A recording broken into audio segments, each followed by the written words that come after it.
Hello class 7, how are you today? Hope you have a good condition and hope you enjoy our lesson. And today we will start our lesson about IPS sosial dengan judul kita hari ini adalah kondisi geografis Indonesia.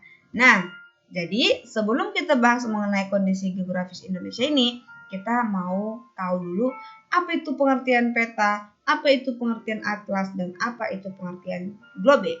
Oke? Mari fokus, siapkan catatan kalian dan check it out. Nah, yang pertama itu kita bahas dulu mengenai peta. Mari anak-anak Miss perhatikan gambar ini. Ini gambar apa? Iya, ini gambar peta Miss, peta Indonesia. Jadi apa itu peta? Peta adalah gambaran konvensional permukaan bumi yang diperkecil. Oke, atau peta adalah permukaan bumi yang digambarkan di atas bidang datar dengan menggunakan skala. Oke, di atas bidang datar ya, itu peta.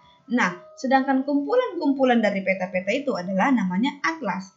Atlas itu adalah kumpulan peta yang dibukukan, yang dibuat dalam bentuk buku dengan memiliki tema yang sama. Jadi, kalau kalian punya atlas atau pernah lihat atlas, di atlas itu nanti ada peta dunia, peta benua, peta negara-negara, bahkan peta Indonesia terkhusus peta juga per provinsi-provinsinya.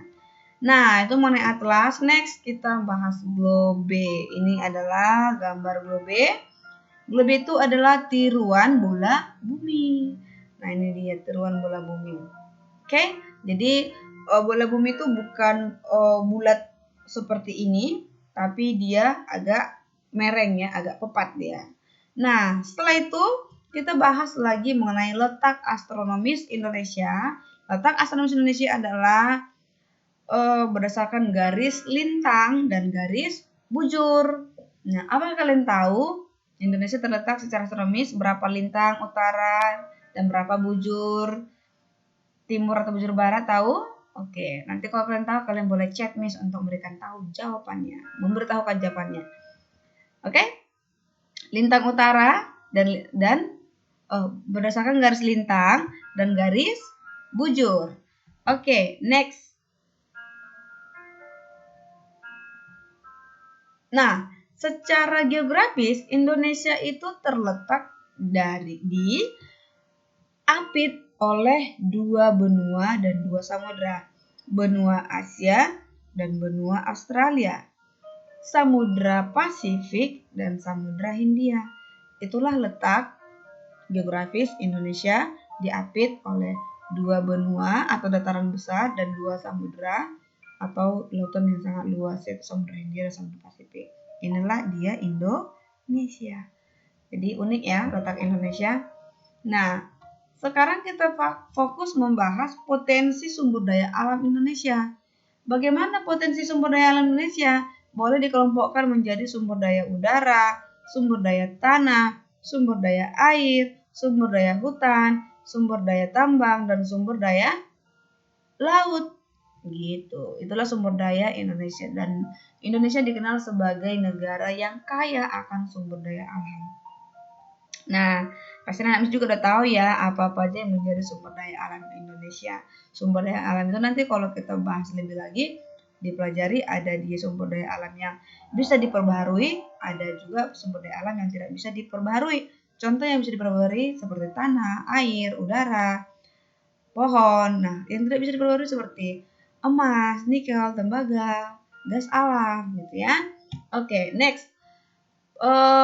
Indonesia sebagai negara berdaulat memiliki kedaulatan yang penuh dan utuh terhadap ruang udara di atas wilayah NKRI. Artinya, Indonesia itu bebas melakukan penerbangan di atas dari pulau-pulau di Indonesia ini. Oke, dan itu sudah diatur di dalam Konvensi Chicago tahun 1994 tentang penerbangan sipil internasional. Dan kalau ada pesawat luar negeri negara lain melintas dari atasnya Indonesia, mereka harus izin kepada Indonesia. Kenapa mereka harus izin? Karena udara pun, bahkan langit-langit di atas bumi pertiwi Indonesia itu adalah hak kedaulatan penuh oleh si Indonesia. Gitu dia. Nah, tanah Indonesia itu beragam, ada yang subur, ada yang tidak subur, ada yang hitam, ada yang merah, gitu ya. Next, itu mengenai tanah. Bagaimana dengan sumber airnya? Sumber air Indonesia itu dibagi, ada sumber air hujan, berarti berasal dari air hujan, ada sungai, air yang mengalir, dan ada danau. Oke?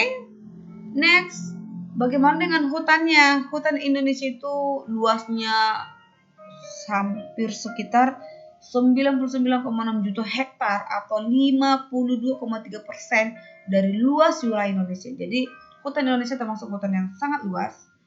Dan ini terbesarnya ada di Papua, Kalimantan, Sumatera, dan Sulawesi. Kalau di Jawa sedikit hutannya karena sudah banyak penduduk di sana.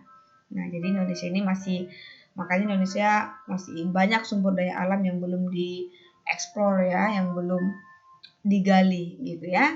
Nah, sumber daya alam lainnya apa, Miss? Ya, potensi kemaritiman. Kemaritiman berarti berbicara mengenai kelautan Indonesia.